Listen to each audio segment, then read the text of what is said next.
Hi guys, welcome to ഫ്ലീഗി career. ഇന്നത്തെ ഈ വീഡിയോയുടെ മെയിൻ ഉദ്ദേശം എന്ന് പറയുന്നത് FSJയുടെ പുതിയ വിസ റെഗുലേഷനെ കുറിച്ചുള്ള ഒരു അപ്ഡേറ്റിനെ കുറിച്ച് പറയാൻ വേണ്ടിയിട്ടാണ്. വീഡിയോയിലേക്ക് കിടക്കുന്നതിന് മുന്നേ ഞാൻ എന്നെ ചെറുതായിട്ട് പരിചയപ്പെടുത്താം. എൻ്റെ പേര് ജോമി ജോസഫ് എന്നാണ്. ഞാൻ ജർമ്മനിയിലെ ഒരു രജിസ്റ്റേർഡ് റിക്രൂട്ട്മെൻറ്റ് കൺസൾട്ടൻസി നടത്തുകയാണ്. കമ്പനിയുടെ പേര് CG റിക്രൂട്ടിംഗ് UK എന്നാണ്. കമ്പനി രജിസ്റ്റർ ചെയ്തേക്കുന്നത് കെമിൻസിലാണ്. ഞാൻ 7 കൊല്ലമായി ജർമ്മനിയിൽ ഉണ്ട്. ഇവിടെ സ്വന്തമായിട്ടൊരു രജിസ്റ്റേർഡ് കമ്പനി നമ്മൾ നടത്തുന്നു. നാട്ടിൽ എനിക്കൊരു ജർമ്മൻ ലാംഗ്വേജ് ഇൻസ്റ്റിറ്റ്യൂട്ട് ഉണ്ട്. ഇൻസ്റ്റിറ്റ്യൂട്ടിൻ്റെ പേര് ഫ്ലീഗി കരിയർ എന്നാണ്. നിങ്ങൾക്ക് പലർക്കും അറിയായിരിക്കും. വീഡിയോയിലേക്ക് കിടക്കുന്നതിന് മുന്നും നിങ്ങൾക്ക് ഞാൻ സ്ക്രീനിൽ ഒരു സ്ക്രീൻഷോട്ട് കാണിക്കാം. ആ സ്ക്രീൻഷോട്ട് നിങ്ങൾ ജസ്റ്റ് വായിച്ചു നോക്കുക. അത് നമ്മുടെ VFS ഗ്ലോബൽ, നിങ്ങളിപ്പോൾ വിസയ്ക്കൊക്കെ വെക്കുന്നത് VFS ത്രൂ ആണ് ഇപ്പോൾ കറൻ്റ്ലി. അപ്പോൾ VFSൽ നിന്ന് വന്നേക്കുന്ന ഒരു നോട്ടിഫിക്കേഷനാണ് ഞാൻ സ്ക്രീനിൽ കാണിക്കുന്നത്. ഒരു മാർച്ച് 12 2025 വന്നേക്കുന്ന FSJയുടെ വിസ കാറ്റഗറിയിലുള്ള ഒരു ചേഞ്ചിൻ്റെ ഒരു അപ്ഡേറ്റിൻ്റെ ഒരു സ്ക്രീൻഷോട്ടാണ് ഞാൻ സ്ക്രീനിൽ കാണിക്കുന്നത്. അപ്പോൾ അത് നിങ്ങൾ കറക്റ്റായിട്ട് വായിച്ച് നോക്കുക. ഞാനൊരു വായിക്കാനുള്ള ഒരു ടൈം ഞാൻ അവിടെ കൊടുത്തേക്കാം. അപ്പോൾ ഞാൻ അത് കഴിഞ്ഞിട്ടായിരിക്കും വീഡിയോ കണ്ടിന്യൂ ചെയ്യാം.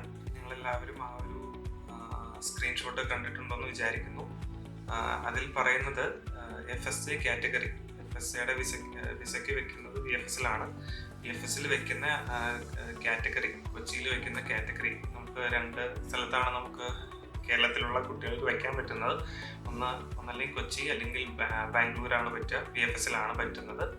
അപ്പോൾ കൊച്ചി എന്ന് പറഞ്ഞേക്കുന്ന VFS സെൻറ്ററിൽ നമുക്ക് 2 കാറ്റഗറി FSJക്ക് അവൈലബിൾ ആണ്. ഒരു കാറ്റഗറി എന്ന് പറയുന്നത് വോളണ്ടിയർ ഒൺലി കാറ്റഗറിയും, ഒരെണ്ണം വോളണ്ടിയർ ഓർ റിലീജിയസ് പർപ്പസ് എന്ന് പറഞ്ഞേക്കുന്ന 2 കാറ്റഗറിയാണ് FSJക്ക് ഇപ്പോൾ കറൻ്റ്ലി അവൈലബിൾ ആയിട്ടുള്ളത്. അപ്പോൾ 2025 മാർച്ച് 12 വന്നിരിക്കുന്ന ഇമെയിൽ പ്രകാരം, ഒരു കുട്ടിക്ക് വന്ന ഇമെയിലാണ്, അപ്പോയിൻമെൻ്റ് എടുത്തു കഴിഞ്ഞിട്ട് ഒരു കുട്ടിക്ക് വന്നേക്കുന്ന ഇമെയിലാണ്. പുതിയ റെഗുലേഷൻ പ്രകാരം ആ കുട്ടി ആ സമയത്ത് FSJയുടെ അപ്പോയിൻമെൻ്റ് എടുത്തിരിക്കുന്നത് വോളണ്ടിയർ ഓർ റിലീജിയസ് കാറ്റഗറിയിലായിരുന്നു ആ കുട്ടി അന്ന് അപ്പോയിൻമെൻ്റ് എടുത്തത്. അപ്പോൾ അപ്പോയിൻമെൻ്റ് എടുത്തു കഴിഞ്ഞതിന് ശേഷം യാതൊരു നോട്ടിഫിക്കേഷനും കൂടാണ്ട് ഒരു സുപ്രഭാതത്തിൽ VFS ഇമെയിൽ അയക്കുകയുണ്ടായി. ഈ ഒരു കാറ്റഗറിയിൽ ഇനി നമുക്ക് വയ്ക്കാൻ പറ്റില്ല, നമുക്ക് വേറൊരു കാറ്റഗറി വോളണ്ടിയർ മാത്രം എന്നുള്ള ഒരു കാറ്റഗറിയിൽ മാത്രമേ ഇനി നമുക്ക് വിസയ്ക്ക് സബ്മിറ്റ് ചെയ്യാൻ പറ്റുള്ളൂ എന്നുള്ള ഒരു നോട്ടിഫിക്കേഷൻ വന്നായിരുന്നു. അപ്പോൾ അത് നിങ്ങൾക്ക് കറക്റ്റായിട്ട് വായിച്ചു എന്ന് വിചാരിക്കുന്നു. പക്ഷേ ഇപ്പോൾ നമുക്ക് പുതിയതായിട്ട് ഇന്നലെ അല്ലെങ്കിൽ 29 നമുക്കൊരു നോട്ടിഫിക്കേഷൻ VFSൽ നിന്ന് വന്നു. അതിന് നേരെ ഓപ്പോസിറ്റാണ് അവർ പറഞ്ഞിരിക്കുന്നത്. എക്സാമ്പിൾ പറഞ്ഞു കഴിഞ്ഞാൽ, ഇപ്പോൾ നേരത്തെ നോട്ടിഫിക്കേഷൻ പ്രകാരം നമുക്ക് വോളണ്ടിയർ കാറ്റഗറി എന്ന് പറഞ്ഞേക്കുന്ന മാത്രം എന്നുള്ള ഒരു കാറ്റഗറിയിൽ മാത്രമേ അവർ അക്സെപ്റ്റ് ചെയ്യുന്നുള്ളൂ പറയുന്ന VFS 29 ഒക്ടോബർ 29 വന്നിരിക്കുന്ന ഇമെയിലിൽ അവർ പറഞ്ഞിരിക്കുന്നത് വോളണ്ടിയർ ഓർ റിലീജിയസ് പർപ്പസിൽ അപ്പോയിൻമെൻ്റ് എടുത്തവർക്ക് മാത്രമേ നമുക്ക് FSJ എന്ന് പറഞ്ഞിരിക്കുന്ന കാറ്റഗറിയിൽ നമുക്ക് കൊച്ചി VFSൽ വെക്കാൻ പറ്റുള്ളൂ. അപ്പോൾ അത് ഭയങ്കര എന്താ പറയുക, ഒരു നോട്ടിഫിക്കേഷനും കൂടാണ്ട് കുട്ടികളെ ഇങ്ങനെ പാനിക് ആക്കുക. ഈ പറഞ്ഞ പോലെ ഇപ്പോൾ ഓൾറെഡി കുട്ടികൾ അപ്പോയിൻമെൻറ്റ് ഓൾറെഡി വോളണ്ടിയർ കാറ്റഗറിയിൽ എടുത്തതാണ് as per the previous regulation. എന്നിട്ട് യാതൊരു നോട്ടിഫിക്കേഷനും കൂടാണ്ട് ഒരു പെട്ടെന്നൊരു ഡ്രാസ്റ്റിക് ചേഞ്ച് എന്നുള്ള നിലയിൽ അവർ അപ്പോയിൻമെൻ്റ് എടുത്ത 165 കുട്ടികളുടെ അപ്പോയിൻമെൻറ്റ് ക്യാൻസൽ ചെയ്യാനിടയായി. 2 ദിവസമായിട്ടുള്ളൂ. അപ്പോൾ അവർ ജസ്റ്റ് ഒരു ഇമെയിൽ അയക്കുക, ക്യാൻസൽ ചെയ്യുക. അത് കഴിഞ്ഞിട്ട് അവർ ആ ഇമെയിലിൽ പറഞ്ഞിരിക്കുന്ന ആ ഒരു കണ്ടക്റ്റും ഞാൻ ഈ സ്ക്രീനിൽ കാണിക്കാം, നിങ്ങൾ വായിച്ചു നോക്കുക. അപ്പോൾ അവർ യാതൊരു എന്താ പറയുക, നമ്മളൊരു വെബ്സൈറ്റിലോ അല്ലെങ്കിൽ ഒരു ഒഫീഷ്യലായിട്ടുള്ള യാതൊരു ഇൻഫർമേഷൻസും പ്രൊവൈഡ് ചെയ്യാണ്ട് ഇമ്മീഡിയറ്റ് ആയിട്ട് ഓരോ നോട്ടിഫിക്കേഷൻസ് ഇമെയിൽ ത്രൂ അയക്കുകയാണ്. അപ്പോൾ ഇതിൽ ഈ കുട്ടികളുടെ സൈഡിൽ നിന്ന് നോക്കുമ്പോൾ കുട്ടികൾ ഇപ്പോൾ ഏത് കാറ്റഗറിയിൽ എടുക്കണം, ഇപ്പോൾ 2 കാറ്റഗറിയിലും വെയിറ്റിംഗ് ലിസ്റ്റ് ഉണ്ട്. നമുക്ക് ഒറ്റ പാസ്പോർട്ടാണ് ഉള്ളത്. ആ ഒരു പാസ്പോർട്ട് നമ്പർ വെച്ചിട്ട് നമുക്ക് അറ്റ് എ ടൈം ഒരു കാറ്റഗറിയിൽ മാത്രമേ നമുക്ക് വെയിറ്റിംഗ് ലിസ്റ്റ് ഇടാൻ പറ്റുള്ളൂ.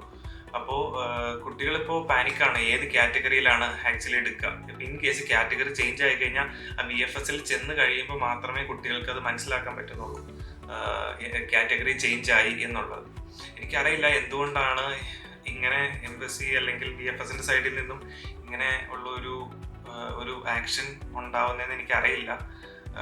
പക്ഷേ കുട്ടികൾ ഇത് ശ്രദ്ധിക്കുക. ഈ പറഞ്ഞ പോലെ റൂൾസ് കാര്യങ്ങളൊക്കെ ചിലപ്പോൾ വെബ്സൈറ്റിലോ കാര്യങ്ങളൊക്കെ അവൈലബിൾ ആയിരിക്കില്ല VFSന്റെ കേസിൽ. കാരണം അല്ലെങ്കിൽ ഇങ്ങനെ ഒരു ഡ്രാസ്റ്റിക് ചേഞ്ച് അവരൊക്കെ ഇത് നോട്ടിഫിക്കേഷൻ വഴിയും പിള്ളേരൊക്കെ അറിയിക്കേണ്ടതാണ്, വെബ്സൈറ്റിൽ ഒഫീഷ്യലായിട്ട് പബ്ലിഷ് ചെയ്യേണ്ടതാണ്. അല്ലെങ്കിൽ അവരുടെ ഇൻസ്റ്റഗ്രാമോ അല്ലെങ്കിൽ എന്തെങ്കിലും സോഷ്യൽ മീഡിയ വഴി ഇങ്ങനെ ഒരു ചേഞ്ച് മറ്റുള്ളവരെ അറിയിക്കുന്നത് വളരെ നല്ലൊരു കാര്യമായിരിക്കും. അല്ലെങ്കിൽ കുട്ടികൾ അവിടെ വന്നു കഴിഞ്ഞിട്ട് ആയിരിക്കും ഈ പറഞ്ഞൊരു ചേഞ്ച് കുട്ടികൾ അറിയുന്നതെങ്കിൽ അത് വളരെ ബുദ്ധിമുട്ടുള്ളൊരു കാര്യമാണ് കുട്ടികളെ സംബന്ധിച്ചിട്ട്. പിന്നെ അടുത്ത കാര്യം എന്ന് പറയുന്നത്, ഇപ്പോൾ ഒരു FSCക്ക് ഒരു കോൺട്രാക്ട് കിട്ടി കഴിഞ്ഞ് കഴിഞ്ഞിട്ട് ഇപ്പോൾ എന്തെങ്കിലും ഒരു അപ്ഡേഷൻ, ഇപ്പോൾ വിസ റെഗുലേഷനിൽ എന്തെങ്കിലും ഒരു അപ്ഡേഷൻ, ഫോർ എക്സാമ്പിൾ നിങ്ങളുടെ പോക്കറ്റ് മണി ഇത്ര ആയിരിക്കണം, അല്ലെങ്കിൽ നിങ്ങളുടെ സർട്ടിഫിക്കറ്റ് വാലിഡിറ്റി, ഇതെല്ലാം ഒരു ഒഫീഷ്യൽ ആയിട്ടുള്ള ഒരു എന്താ പറയുക ഒരു അപ്ഡേഷൻ പിള്ളേർക്ക് അപ് ടു ഡേറ്റ് ആയിട്ട് കൊടുക്കുകയാണെങ്കിൽ ഒരു പക്ഷേ ഇവരുടെ വിസ റിജക്ഷൻസ് ഒക്കെ ഒഴിവാക്കാൻ നമുക്ക് സാധിക്കും.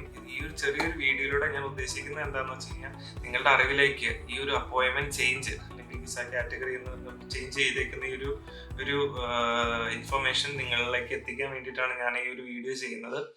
മാക്സിമം ആളുകളിലേക്ക് എത്തിക്കുക. ഇനി FSCക്ക് പോകുന്നവര് വോളണ്ടിയർ ഓർ റിലീജിയസ് കാറ്റഗറിയിൽ മാത്രമേ ഇനി അപ്പോയിൻമെന്റ് എടുക്കാൻ പാടുള്ളൂ. അതിൽ വേണം വെയിറ്റിംഗ് ലിസ്റ്റ് ഇടാനായിട്ട്. ഇൻ കേസ് നിങ്ങൾ വേറെ ഏതെങ്കിലും കാറ്റഗറിയിൽ എടുത്തിട്ടുണ്ടെങ്കിൽ അത് ക്യാൻസൽ ചെയ്തിട്ട് പുതിയ കാറ്റഗറിയിൽ ഇടുക. വിസ അപ്പോയിൻമെന്റ് റിലേറ്റഡ് ആയിട്ടുള്ള എന്തെങ്കിലും ഒരു കൺസേൺസോ കാര്യങ്ങളോ എന്തെങ്കിലും നിങ്ങൾക്കുണ്ടെങ്കിൽ നിങ്ങൾക്ക് കമന്റ് ആയിട്ട് നിങ്ങൾക്ക് പറയാം. എനിക്ക് അറിയാവുന്ന ഇൻഫർമേഷൻ ആണെങ്കിൽ ഞാൻ ഉറപ്പായിട്ട് കമന്റ് റിപ്ലൈ തന്നിരിക്കും. കൂടുതൽ ഇൻഫോർമേറ്റീവ് വീഡിയോസിനായിട്ട് ഞങ്ങളെ ഫോളോ ചെയ്യുക. Bye from today.